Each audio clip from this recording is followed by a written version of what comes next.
Boa tarde, queridas mulheres. Que bom que nós podemos estar mais uma vez aqui reunidas em torno da palavra de Deus.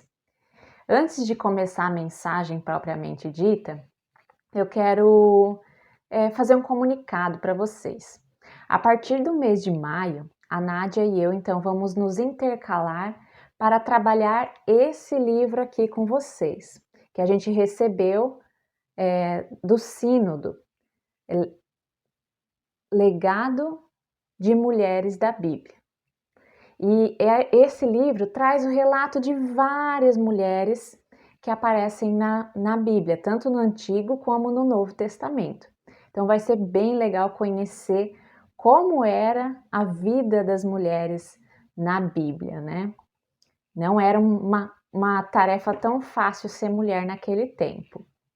Então, eu convido já a partir do mês de maio para vocês ficarem atentas aqui no vídeo, que a gente vai estar trabalhando então esse livro do Alcides Yüksel. Vai ser bem legal. E eu gostaria então de convidar vocês para um momento de oração, para a gente se aquietar diante do Senhor e pedir também para que Ele fale ao nosso coração através da sua bondosa palavra. Vamos orar. Querido Deus, muito obrigada por esse dia, muito obrigada porque até aqui o Senhor nos cuidou. Muito obrigada porque Tu tens nos alimentado nesses tempos difíceis com a Tua preciosa palavra, que nos dá ânimo, que nos encoraja, que nos dá força para caminhar a cada novo dia. Senhor, estenda a Tua mão protetora sobre as nossas famílias, sobre os nossos lares, Senhor, sobre os nossos trabalhos, e estejas também agora presente com o Teu Santo Espírito nesse momento tão especial de ouvir e aprender mais sobre Ti, conhecer mais a Tua palavra. Abençoe a cada uma de nós, derramando esse Teu Santo Espírito para que a gente compreenda aquilo que Tu queres falar conosco nesta tarde.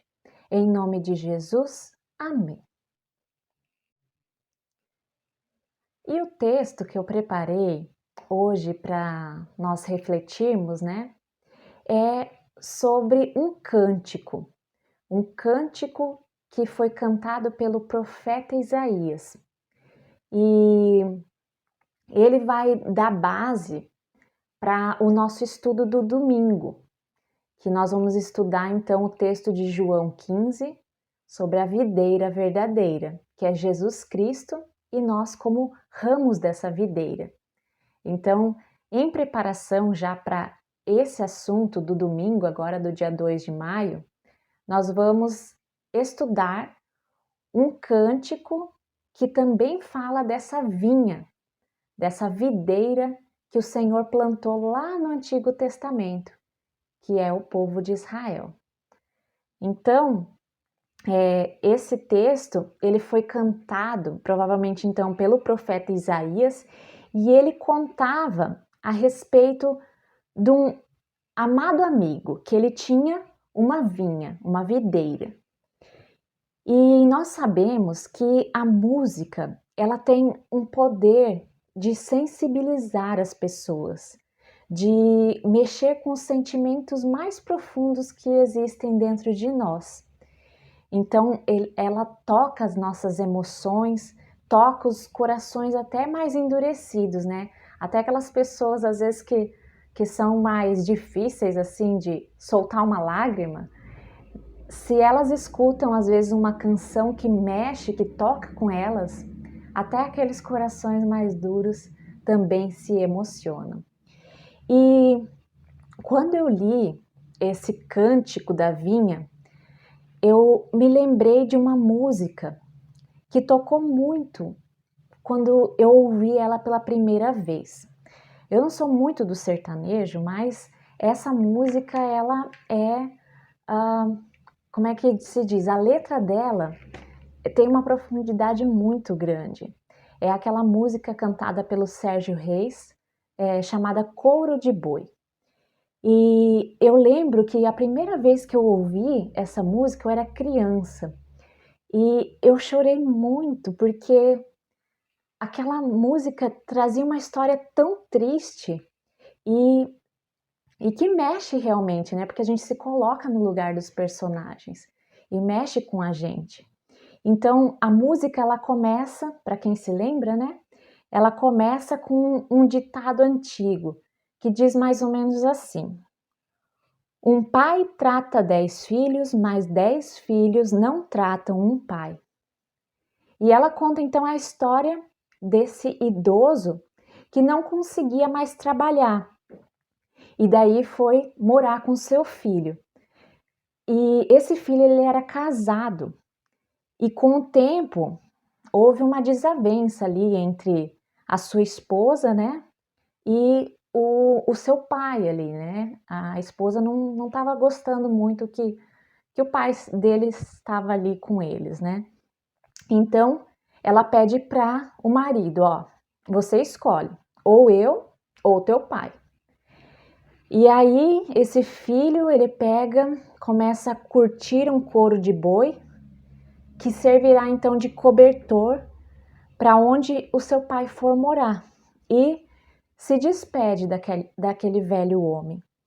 E o neto, ele fica de longe observando toda aquela cena. E chorando, ele vai atrás do seu avô, quando o seu avô já estava partindo, e pede a metade daquele couro para o seu avô. E o seu avô, não entendendo muito o que ele queria, pega e concede esse desejo do neto. Pega e corta a metade do couro e dá para o seu neto. E o seu neto volta para casa com aquela metade de couro e o pai dele, sem entender por que você fez isso, meu filho, né? Pergunta para ele. E aí ele responde: um dia eu vou me casar. O Senhor vai ficar velho e comigo vai querer morar. Pode ser que eu me case e aconteça da gente não se combinar. E essa metade do couro vou dar para o Senhor levar. Nossa, gente, essa música assim é de se emocionar mesmo. Quando a gente escuta ela sendo cantada, mexe com a gente. Toda vez que eu escuto. Hoje eu não choro mais, mas assim, que dá um aperto no coração, sempre dá. Esse é o poder que a música, né, que o cântico tem.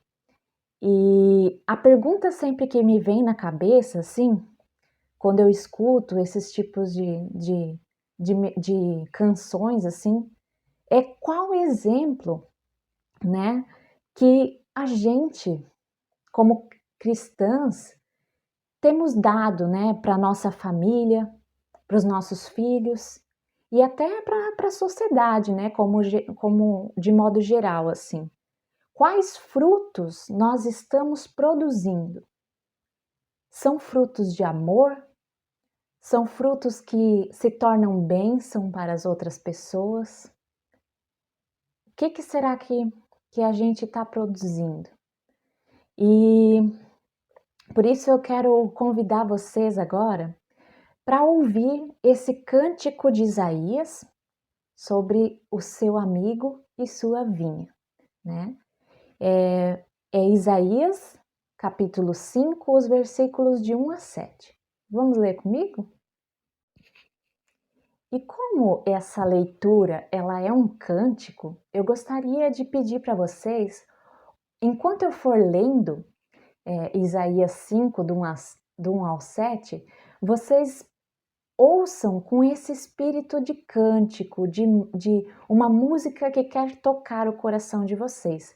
Prestem atenção nessa letra. Assim como a letra dessa música do Couro de Boi, essa letra da canção de Isaías, ela fala muito ao nosso coração também. E vamos ver então o que Deus quer nos ensinar com esse cântico. Isaías 5, do 1 até o 7. Agora cantarei ao meu amado o cântico do meu amado a respeito da sua vinha. O meu amado teve uma vinha num monte fertilíssimo. Sachou-a, limpou-a das pedras e plantou de vides escolhidas. Edificou no meio delas uma torre e também abriu um lagar. E esperava que desse uvas boas, mas deu uvas bravas. Agora, pois, ó moradores de Jerusalém e homens de Judá, julgai vós, eu peço, entre mim e a minha vinha. Que mais se poderia fazer ainda à minha vinha que eu não lhe tenha feito? E como, esperando eu que desse uvas boas, veio a produzir uvas bravas? Agora, pois, vos farei saber o que pretendo fazer à minha vinha.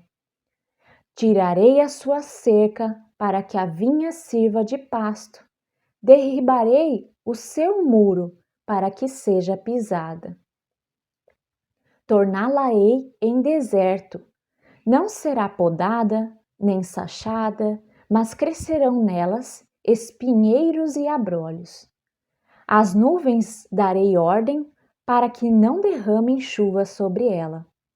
Porque a vinha do Senhor dos Exércitos é a casa de Israel, e os homens de Judá são a planta dileta do Senhor. Este desejou que exercessem juízo, e eis aí quebrantamento da lei, justiça, e eis aí clamor.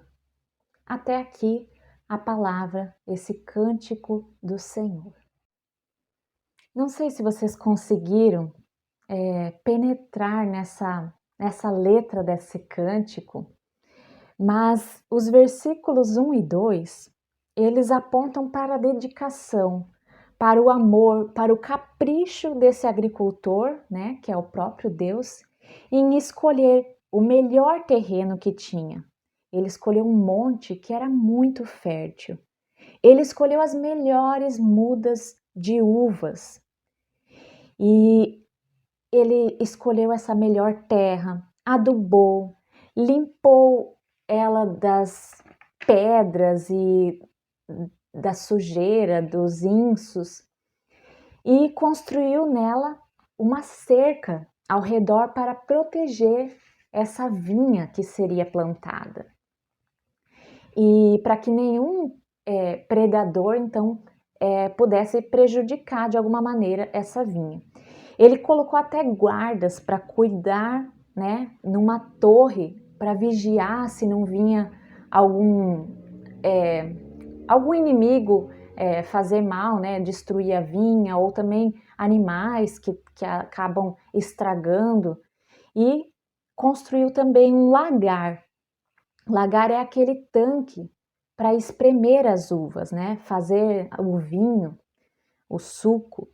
E então ele estava esperando, né? Se ele construir esse lagar, ele estava esperando colher, fazer uma boa colheita, colher muitas uvas boas e produzir um excelente vinho, né? Ter uma excelente produção. Mas o resultado que ele colheu não foi aquilo que ele estava esperando, né? Esperava colher uvas boas, mas o que ele colheu foram uvas amargas, uvas bravas, uvas que elas já, na verdade, já estavam podres antes mesmo de amadurecerem, já estavam bichadas, né? Não estavam boas para consumo. E os versículos seguintes, ele pega e questiona o povo de Jerusalém, o povo de Judá, e pedem para que eles mesmos julguem esse caso da vinha desse amigo. Então é meio que uma parábola, né? Ó, julguem o caso, não fez esse meu amigo tudo o que ele podia pela sua vinha? Ele deixou faltar alguma coisa para colher esse tipo de resultado? E aí é óbvio, né, que o povo vai precisar ficar do lado de quem? Do lado do agricultor, porque ele realmente fez tudo o que ele podia para colher um bom resultado, né? Fazer uma boa colheita. E com isso, quando eles ficam do lado do agricultor, eles lançam juízo sobre si mesmos, porque são eles mesmos essa vinha que o Senhor tinha escolhido.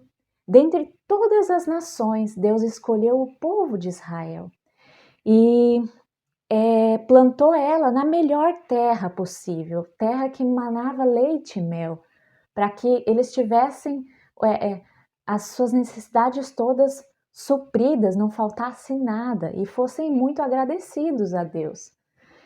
E Deus esperava então que eles, nessa terra onde Ele tinha plantado eles produzissem bons frutos, fossem exemplo para as outras nações, para os outros povos que moravam ao redor deles, né? Então, que eles fossem uma grande bênção ali no meio desses povos que não conheciam a Deus. Mas eles não fizeram isso. Eles seguiram seus desejos, eles acabaram se desviando dos caminhos do Senhor, seguindo as suas vontades. E Deus, então, ele colhe muita ingratidão. Ele colhe infidelidade, idolatria, injustiças, toda sorte de ganância, de inveja. E ele não colhe os frutos esperados.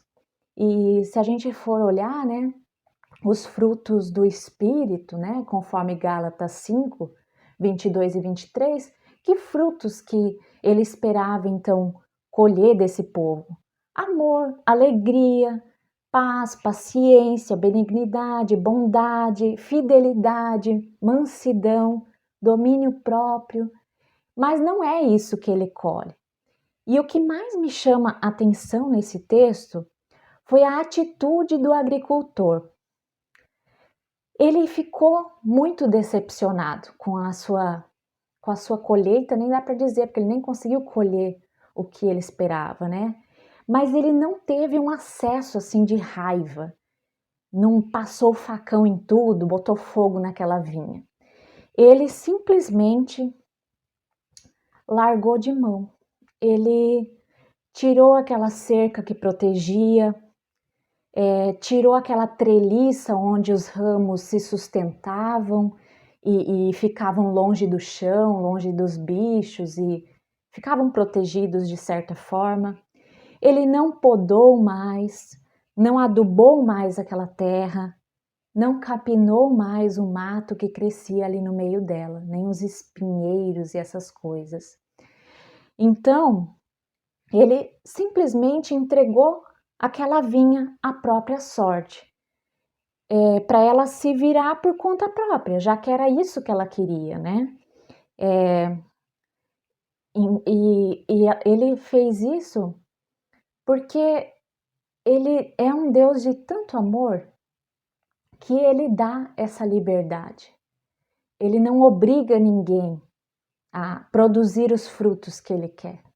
Mas quando isso não acontece, quando a gente não produz os frutos que Deus espera, ele simplesmente, então, já que você não quer seguir o caminho que eu acho que é o melhor para ti, então siga o caminho que você quiser para sua vida.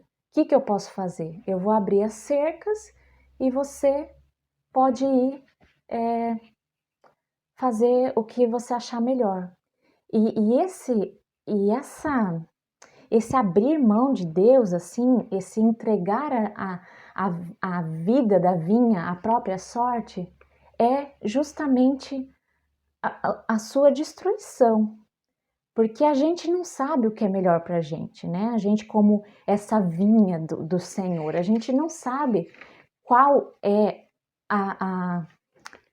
aquilo que é bom para a gente. Mas Deus conhece todas as coisas. Ele sabe o caminho que vai ser melhor para a nossa vida e o caminho que não está indo para um bom lugar, para um bom caminho. E Deus, como ele é esse zeloso agricultor, ele fez de tudo para que esse povo continuasse firmes no caminho dele, né? Ele ensinou com a sua própria palavra, ele até agora, né, olhando assim para agora, para para o Novo Testamento, por exemplo, ele enviou o próprio filho dele para salvar e resgatar esse povo, botar ele de novo no caminho certo, para saber realmente qual é a vontade de Deus para as pessoas. Mas nós, né, também agora, não só lá no Antigo Testamento, a gente continua fazendo muitas vezes o que esse povo fazia, né? Muitas vezes a gente quer fazer as coisas do nosso próprio jeito, a gente acha que a gente sabe escolher melhor que Deus, que a gente não depende, né, de ninguém, que a gente sabe o que é melhor para a nossa vida, e a gente às vezes acaba produzindo frutos segundo a nossa própria vontade, segundo os nossos desejos, e às vezes isso é que assina a nossa perdição, o nosso afastamento de Deus. E então simplesmente Deus, como é um Deus bom, ele simplesmente deixa. Ele abre a sua cerca e deixa a gente, então, permite, né, que a gente viva a vida que a gente quer e que a gente viva por nossa própria conta, já que é isso que a gente deseja, já que é essa nossa vontade, né? E, e muitas vezes, nesse processo, a gente às vezes quebra a cara. E nesse quebrar a cara, a gente às vezes tem essa oportunidade de arrependimento, de voltar de novo para Deus e falar: Deus, ai, me perdoa porque, nossa, eu só quebrei a cara indo por onde eu achava que era melhor para mim. E aí volta e, né, tem uma nova vida, assim, tipo, se arrepende e agora, a partir, né, daquele momento, tenta sempre andar pelo caminho certo. Mas tem outras pessoas que, quando quebram a cara, elas simplesmente não se arrependem.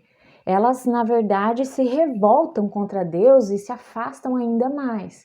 E isso é muito triste, porque o desejo do agricultor justamente é que a gente permaneça ligados à videira verdadeira, que é Jesus Cristo, né? E esse é o texto que a gente vai ouvir agora nesse domingo.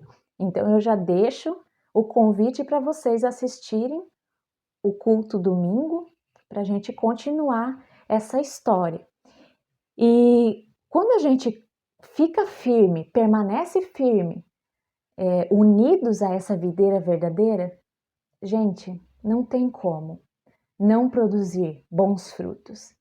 E quando a gente tá ligado a essa videira, as coisas elas simplesmente vão acontecendo. Deus vai fazendo com que as coisas, com que tudo coopere para o bem. Às vezes a gente passa por uns apuros, umas podas do agricultor, mas no fim, quando a gente olha para trás, a gente vê, meu, que bom que Deus, né, me fechou aquela porta, que bom que Deus fez eu parar ali naquele momento. Eu passei uma dificuldade, passei um sofrimento, mas hoje eu olho para trás e eu vejo como foi bom ter passado por isso, porque isso me fortaleceu, isso me trouxe uma nova perspectiva de vida, e isso me amadureceu para enfrentar as coisas que hoje em dia eu passo.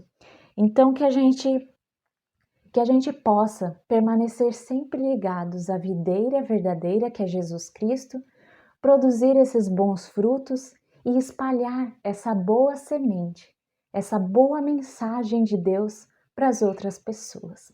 Esse é o meu desejo para vocês também. Uma abençoada tarde e vamos continuar assistindo os próximos episódios, onde a gente vai então começar o estudo desse livro, tá? Das mulheres na Bíblia, beleza? Uma abençoada semana. Vamos ainda ter um momentinho de oração. Querido e bondoso Deus, obrigada pela sua palavra. Obrigada por esse alimento que sacia a nossa fome, que nos preserva a vida, que nos dá novo ânimo para a caminhada. Ajude-nos, ó Deus, a sermos mulheres obedientes a Ti.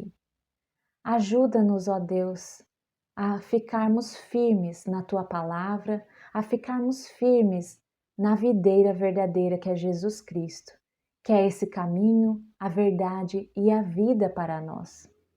Obrigada por essa oportunidade de ouvir essa palavra tão preciosa, esse cântico tão desafiador para a gente, para que a gente possa perceber quando a gente anda muitas vezes querendo fazer as coisas só do nosso próprio jeito e fazendo aquilo que desejamos, a nossa própria vontade, e às vezes deixamos de lado a Tua vontade sobre as nossas vidas.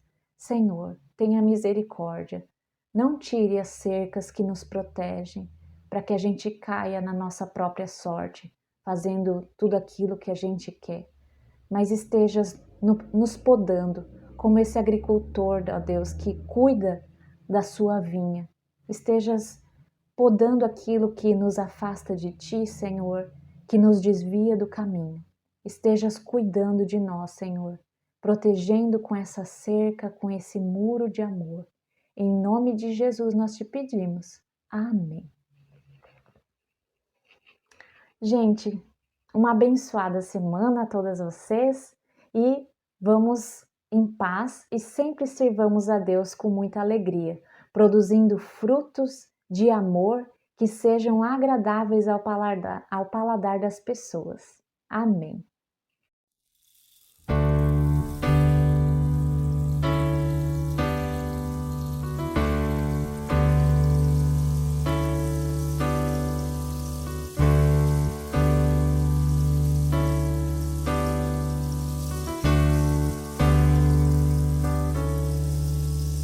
Que a graça do Senhor Jesus e o amor de Deus o Pai e a comunhão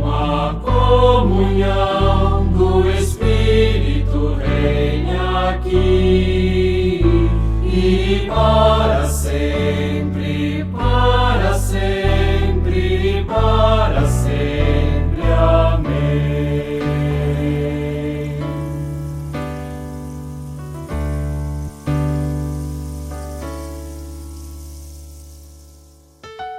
Que a graça do Senhor Jesus e o amor de Deus o Pai e a comunhão do Espírito reine aqui e para sempre, para sempre, para sempre. Amém.